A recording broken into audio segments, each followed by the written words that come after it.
ladies and gentlemen. Thanks for watching the BrenNewMedia show today. Today, I have a special guest here with me from abroad, from India, Dr. Hiramalini Seshadri, all the way here on a special project here in the Mid-South. Welcome to the show. She's a rheumatologist specialist and a medicine specialist also. Right. Welcome to the show. Thank you very much. In this day and age, when health care and health insurance costs have gone through the roof, the doctors have graduated on top of their class, go into top-notch academic setups or lucrative corporate hospitals or big pharma-backed research centers. It is rare to find a doctor who did graduate on top of her class, but chose to travel the road less traveled, chose to search out and work for those marginalized in society. Dr. Hiramalini graduated in a blaze of glory as the best outgoing student among all 9 medical colleges of the Madras University, bagging 3 gold medals and won the medicine prize for post-graduation too. But her career, indeed unusual. Tell us about your medical days. Thank you, Brenda, for saying all those nice things. But actually, the entire credit goes to God. It's only His grace that, I was embarrassingly successful in my medical career. I think the reason why we chose to do this, the kind of work that we've been doing, is because I studied in a medical college called the Christian Medical College, Vellore, which was incidentally founded by an American lady. American connection? Yes. In the Indian Medical School? Great, tell us more. Yeah. It was founded about 100 years ago. We are a century old. By Dr. Ida Scudder, who was a medical missionary in India. And in fact, she started this medical school as one exclusively for women. Mm-hmm. It was a women's medical college to start with. Mm-hmm. Men were allowed in much later. And so, this is a college where God always had a place. Okay. You see, in the early 70s, 73, when I joined medicine, those were the times when, prayer, God had no place in most medical colleges. But ours was different. Okay. Ours was different. And there was always this, we saw our professors, we saw our teachers. They were all serving, They believed in service. Okay. They believed in prayer. So it was a different kind of setup. So it sort of rubbed on to us. And so I guess that was one important thing. That's amazing. And well, after I passed out, I met my husband there. You met your husband. So my college gave me not just my medical degree. Okay, more than that. It gave you your husband too. Yes. And then we spent a couple of years in the UK. My husband did psychiatry there. And that's when I got interested in rheumatology. Okay. Right? And once we came back to rheumatology, incidentally, is all about, it's the medical counterpart of orthopedics. You break a bone, you dislocate something, you go to the surgeon for treatment. But if you have aches, pains, arthritis, backache, and things like that, you go to the rheumatologist. So we're the medical counterpart of orthopedics, say. Okay. Well, when we came back, initially I started work in rural Kerala. Okay. But thereafter we moved to Chennai because I lost my mother suddenly and my father couldn't be left alone, so we moved there. And there we were found by our guru, Sri Satya Sai Baba. Okay. And he believed in these words: love all, serve all. Love all, serve all. And he encouraged all of us to do selfless service. You see? He would always say, hands that help are holier than the lips that pray. Now, we started work in a corporate hospital. We had to keep the home fires burning, right? But all our spare time, whatever time we had, we decided to follow our guru's words. And you mean an American woman started a medical school exclusive for women in India? Yes, the college where I studied, the Christian Medical College Vellore, it's 100 years old now, you know. Okay. It was started by Dr. Ida Scudder, a medical missionary from America. She was Okay. a third generation medical missionary. And she initially started it as a women's college, you see. A women's college. Men Okay. joined much later. Okay. And she was one who took the road less traveled, right? Okay. And it was in the 70s when I joined. Very seldom did God or prayer have any place in any medical college. But in ours, it was quite different. It was always prayer and penicillin, you know, so to speak. And we watched our professors, we watched our teachers. They all served You all served. quite selflessly. Was it a different type of medical school? Yes, it was. It was residential.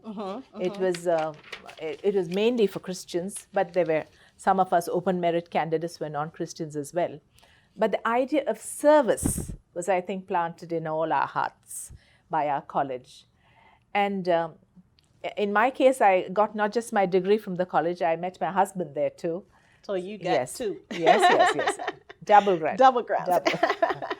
So anyway, after we finished our studies, I joined my husband in the United Kingdom where he was training in psychiatry.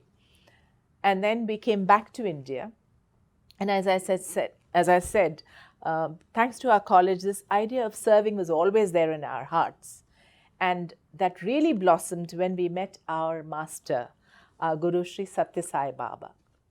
You know, he would tell us that the only thing meaningful in life was to love all and serve all. Love all and serve all. And he encouraged everyone to serve selflessly. So when we, after a stint in Kerala, we landed up in Chennai, we did take up a job with a corporate hospital because, you know, we had to keep the home fires burning. But our spare time, literally all of it, we tried to follow our master. And he had an organization which used to run these free clinics, general clinics on Sundays. So I was very happy I would go there. But my husband, a psychiatrist, didn't have much of a role in a general clinic, right? Right. So he was praying to Baba actually to give him also a chance to do some good work. And you won't believe it, shortly after that, we got a call. There was an NGO, that's a non-governmental organization, NGO, okay, which wanted a psychiatrist and physician team. And this was Udavum Karangal, which translates as helping hands. Helping hands. You know, it was founded by a gentleman called Vidyakar, who himself was an orphan. And thanks to a good Samaritan, he got education. And so naturally, when he grew up, not everybody doesn't do this, but he started this home, which was home for anyone, abandoned, homeless, mentally ill, Okay. you know, mentally challenged, elderly with nowhere to go, orphans, name it, everybody was welcome. And they needed a psychiatrist and physician, and we would go there. And it was wonderful. And one of the nicest things I remember is going to the little orphanage where they had babies from a couple of months of age to 2-year-olds. And after work, they would all come line up to my husband because he would lift them up, throw them up in the air and catch them, you know. Very nice. And that organization is still going strong. And 2 years ago when I went, I found that these little babies had all grown up. It's about 20 years now. And Papa Vidyakar, he used to give them all his surname. And now in India, you know, we have arranged marriages.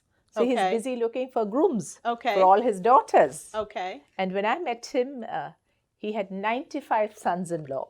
95 sons-in-law and 45 grandchildren. Wow. You see, that's one man has made such a difference to the lives of so many. While we were working there, we got another call from another organization called the Banyan. The Banyan? Yes, the Banyan. It was started by 2 college girls. You know, they found a mentally ill woman sort of stripping on the streets and a mob mocking around her. Okay. So they just covered her up and took her to the principal of the college. And she said, take her to mental hospital, which they did. But 2 days later, she was back on the street. You see? Anyway, cut a long story short, these two girls took that girl home. They took the girl home that was Then on the they streets. took a small place on rent, and soon it was 1, 2, 3, 4. They had more than 50, 60 women with them. Mm-hmm. They needed a psychiatrist and a physician too. So we were there with them. And that institution is over 25 years old now. And today they're rated as world leaders in mental health. They've, I think it was just the courage of youth, that gave them the guts to get into this kind of work. And my husband is still involved with them. He's still involved? Yes, still involved with them. With that organization? Yes, and today, because this has to continue, right? Right. So they also have what is known as the Banyan Academy for Leadership in Mental Health, BALM. Okay. So young people are inspired to continue working in mental health. So we're still connected with that organization. And the third thing was, which we started, was working in the hospitals set up by our own guru, Sri Sathya Sai Baba. Okay. His hospitals were state-of-the-art, best of facilities, the best of doctors, compassion, and no billing section. No billing section. Right. Now we're talking. That's one of the reasons why you're here in the Mid-South. Yes. Is that right? And you're going to elaborate on that because the Mid-South has part of that connections, right? Right. So continue, elaborate a little on that. Yes, so we were at Chennai, which is in the state of Tamil Nadu on the southeastern coast of India. And his two hospitals were one in Karnataka, which is on the southwest coast, and one in Andhra Pradesh, which is north of Tamil Nadu. So every month we would make this round trip of about, say, 1,000 kilometers, so that we could do a free, I would do a free rheumatology clinic, and my husband would do a free psychiatry clinic at all these hospitals and come back. And these were general hospitals. The first one was started 63 years ago to date. Okay, it's still up and running. And in the early 90s, Guru Sri Sathya Sai Baba started the first multi-specialty tertiary care, state-of-the-art hospital, again, without billing section. Without billing section. And that's over 25 years old now and still up and running. Okay. And that started over in India. India. Tell us who started that. Elaborate on who started that. Where Good that you brought up that point, because there's an American connection there too. When the first super specialty tertiary hospital idea came up, Baba brought in Isaac Tigert. Isaac Tigert is from Mississippi. He is the founder of the Hard Rock Cafes and House of Blues. Well, in his early 20s, he reached Sai Baba. The first time Baba met him, Baba saw him, he said, "Oh, you have come. We have a lot of work to do together." But for the next 15 years, though Baba would be there to save Isaac Tigert from so many mishaps, he used to live on the fast lane, lived life on the fast lane, right? Car crashes, etc., etc., etc. Baba saved his life so many times. Each time Tigert would go rushing to India to thank Baba, Baba would not even look at him. Okay. For 15 years. 15 years he was ignored in the, when he went to meet him. But after that, when this project came up, Baba said, "Now's your time. You can help with this." So what did Tigert do? He sold the Hard Rock Cafe chain. He sold the chain of the Hard Rock $100 plus million, whatever, and donated the entire proceeds. Over $100 million. Yes, and that's how the first tertiary care super specialty hospital was set up in Puttaparthi. FREE, free. Yes, free no billing section. And to date, over 3 million patients have been treated at that hospital. Okay. All right. And Baba left the body. We don't say die, because we've been taught that all the great masters, Jesus, Buddha, they're born, but they never die. They leave the body to another dimension. So, Baba left the body in 2011, but this medical mission continues. His students have started even more tertiary care hospitals. The costliest tertiary care comes to treat congenital heart disease in children, which is the commonest one of the commonest birth anomalies. Okay. So we have pediatric cardiac care hospitals without billing section. 3 of them have already come up in the center of India in Raipur, in the north of India in Delhi, in the west of India in Mumbai, and another one's coming up this year perhaps in the east of India near Kolkata. Dr. Hiramalini, hold that thought. We're going to take a break and we're coming right back. Okay. We'll be right back.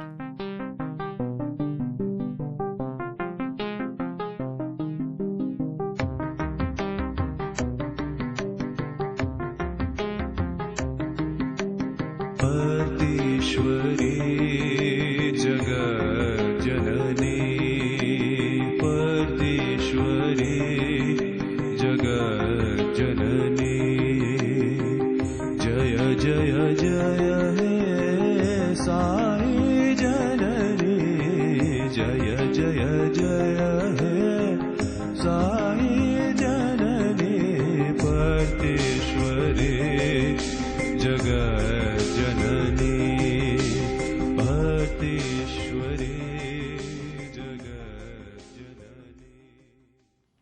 Are these hospitals only in India, or are they set up in other parts of the countries?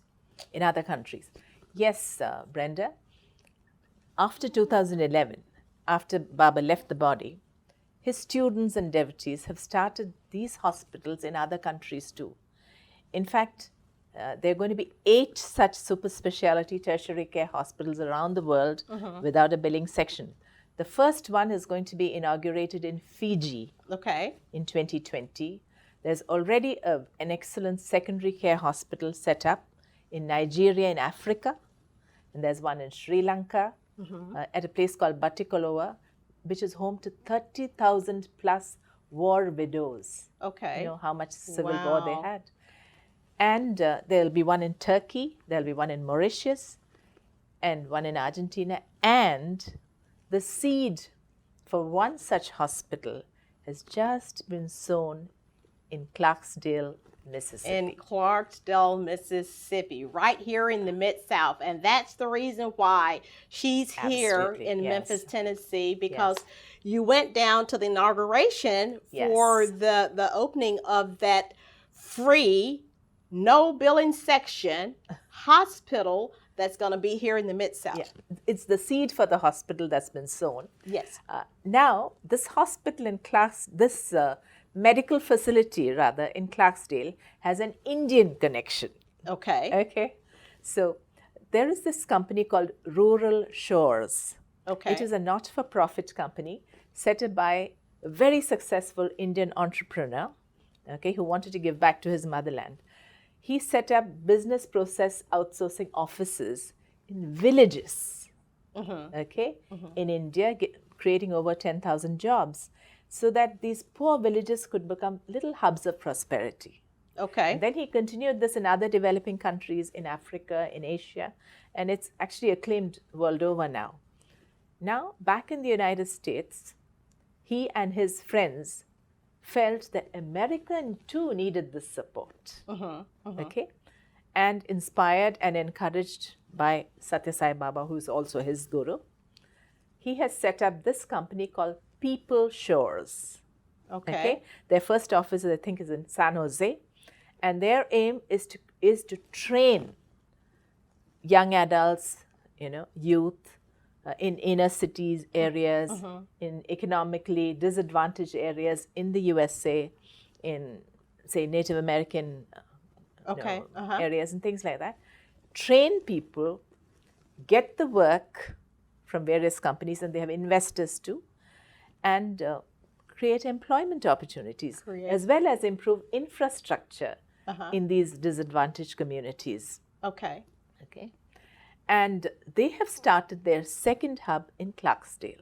In Clarksdale. So Clarksdale is going to be like a tester to see if they already have one in San Jose. But this is the second hub in a disadvantaged neighborhood.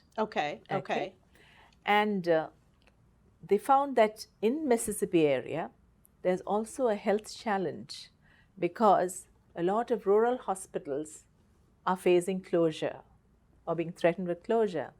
And therefore, as part of improving the infrastructure facilities, People Shores has tied up with the master Guru Satya Sai Baba's, other devotees who are running these free hospitals to start a free medical center for women and children at the People Shores facility.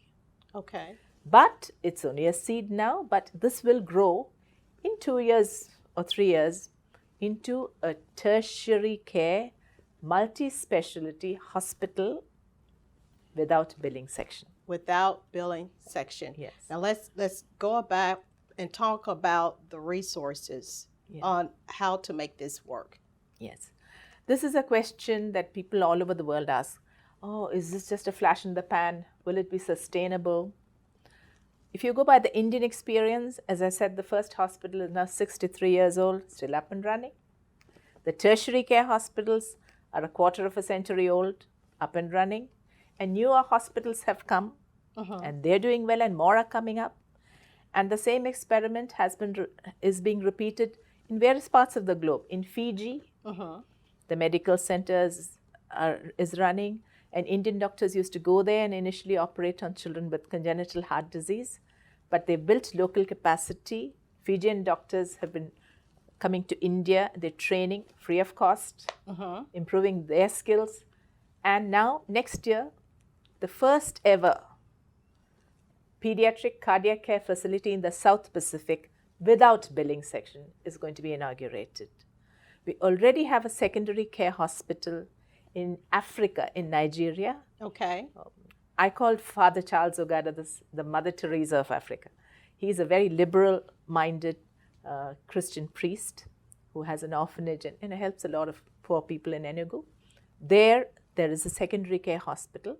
And that's working. That is going to be, again, a tertiary care hospital very soon. Okay.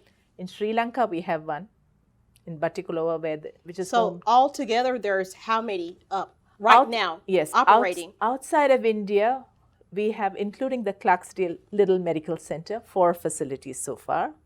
Okay, they will all grow into tertiary care hospitals. Okay. And another 4 more will come in Malaysia, Mauritius, Turkey, and Argentina. So okay? we're talking so total pretty all around the globe. Yes. Now, 8 hospitals obviously cannot solve the world's, healthcare problems, right? But these are models which can be replicated. Which can be replicated. So, people ask, what about costs? Healthcare costs are so high. What about economics? How are you going to manage it? Our master used to say, Satya Sai Baba used to say, yes, there is the law of economics, but there is the law of the universe. The law of the universe. Which supersedes the law of economics. And the law of the universe, he used to say, is that wherever selfless service is done sincerely, though there may be obstacles initially, all the resources and success will follow you. Will follow you. The proof of the pudding is in the eating. The Indian experience of the various Satya Sai hospitals, before he left the body and after he left the body, the experience in the past 8 years of what's happening in Fiji, Sri Lanka, Nigeria, if they prove anything at all, it means it works. It works. It does work. And it can work. Yes. Definitely. Yes. And in Clarksdale too now, see how magically it's happening. It is. Okay. Initially, it's going to be a small medical center for women and children. So it's going to start off for women and children only. Yes. But it's going to eventually. But it will grow into a tertiary care multi-specialty hospital. And that will be for. That will be free for all. Free for all. Yes. And if this can happen in countries like India, Fiji, Africa, certainly it's possible. That can in happen. the United States of America. It can happen right here. And we're really happy. We're really happy and we're really thrilled that's going to happen right here in Clarksdale, Mississippi, right here in the Mid-South. And planting your seed here. It's poetic justice. It's like coming full circle. Isaac Tigert came all the way to India and built that wonderful hospital in rural India. And now a lot of Indians have come over here and they're part of a big international group. We're all brothers and sisters, Right. helping to build, a similar hospital in Isaac's own land in Right. Mississippi. Uh-huh. Uh-huh. So this is what Baba teaches us, that we're all one, we're all brothers and sisters, and there is a joy, a great joy in doing this free work, because having worked in Baba's hospitals without bleeding section, following his teachings, and having also worked in a corporate hospital for our bread and butter, we treated the patients equally well in both places.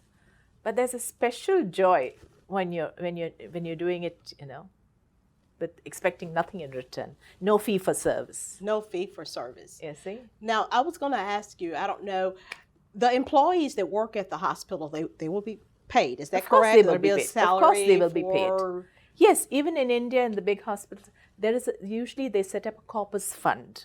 a corporate fund Yeah, for the employees. Yeah. First, there's the building and the infrastructure and everything is set up. Then a corpus fund to run the place. You see, employees' salaries and so on. That's met by the interest that they get from the corpus fund. Okay. Okay, and so far, whenever these places, these hospitals have been started, we don't know where the money comes from, but the money comes. Everybody gives, everybody chips in. And in Memphis, you've seen St. Jude. Yes. Yes. It yes. has worked, hasn't it? It has worked. So how many employees? Somewhat similar, not exactly identical. Yes. At least part of their work is done free, and they've not been short of money. Right. So which means the law of the universe works. How many employees, approximately how many new jobs would be created down in Clarksdale, Mississippi at this new facility? You're talking about People Shores? Yes. Yes, at the inaugural. Now, initially they started with 25 employees, I think, and they were planning to scale up to 200 employees. About 200. But our master from the beyond inspires and says, why 200? Why not 2,000? 2,000. Okay. Well, it can happen. It will happen. Okay. And the medical facility, again, started as a small seed now, will grow into a multi-specialty tertiary care hospital, sans billing section. And I say it with great confidence based on the past record. Yes. Also, you're author. You've written about 8 books. Is that right? And this is Yes. one of the books here. That Yes, you, this tell us is about. one related to medicine and healthcare. It's again inspired by my guru Satya Sai Baba. It's towards excellence in modern healthcare, a human values-based perspective. you Okay. see. Because medicine has degenerated from a service into an industry. Now it's got to become a service again. So this is a book that has been inspired by him and dedicated to him. And I hope medical students, junior doctors, the next generation get to read. Get to read that book. it, and Very interesting. they're inspired. Wonderful. I mean, I've just been a pen in my master's hands. I take no credit for any of these things that have happened to me in my life. That's great. It's all God's grace. And also you sing, your song sings, and also you love music and you do a little singing yourself, right? Yes, music is a blessing in our lives. All right. Well, thank you again. Thank you for stopping here at the studio. We really appreciate your time. Thank you very much, Brenda. Thank And you. you're welcome anytime you God come back to bless. the United States. Thank you very much. Thank you.